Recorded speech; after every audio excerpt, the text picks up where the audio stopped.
শুভ দুপুর বন্ধুরা। এই মুহূর্তে আপনারা আমার একটি প্রজেক্ট দেখতে পাচ্ছেন, যদিও এটা আমার বড় ভাইয়ের প্রজেক্ট। আপনারা দেখেন এই পুকুরটি কীভাবে প্রস্তুত করা হয়েছে শুকায়ে। আপনারা যদি গলদা চিংড়ি বা বাগদা চিংড়ি করে সফলতা অর্জন করতে চান, আপনাদেরও ঠিক এভাবেই মাটি শুকাতে হবে।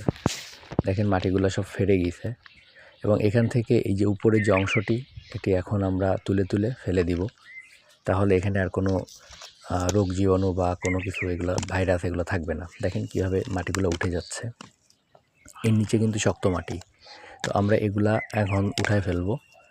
এগুলো উঠায় ফেলানোর পরে আবার রোদ্রে শুকায় আমরা চুন করব, তারপর পানি ঢুকায় ব্লিচিং করব, তারপর আবার নতুন করে মাছ স্টক করব আমরা এখানে। তো যদি আপনাকে সফলতা পেতে হয়, এভাবে আপনাকে পরিশ্রম করতে হবে। পরিশ্রম ছাড়া সফলতা কিছুতেই সম্ভব না। এই ঘেরটা শুকাইতে আমাদের অনেক কষ্ট করতে হয়েছে।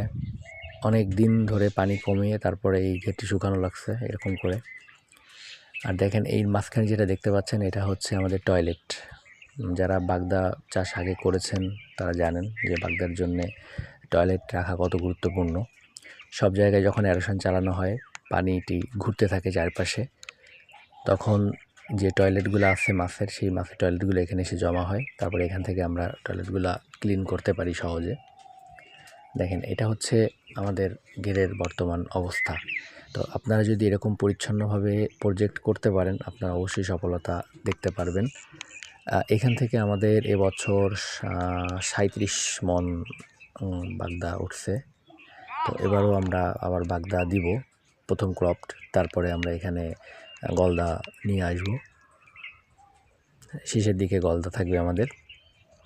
আর আমার আরেকটি ভিডিওতে দেখেন আমরা আজকে গলদা হারভেস্ট করছি আমাদের আরেকটি ঘের থেকে। তো সেটা দেখলে আপনারা বুঝতে পারবেন। তো বন্ধুরা দেখেন কত সুন্দরভাবে মাটিগুলো ফেটে আছে, এর মধ্যে যত জীবাণু ছিল সব চলে গেছে।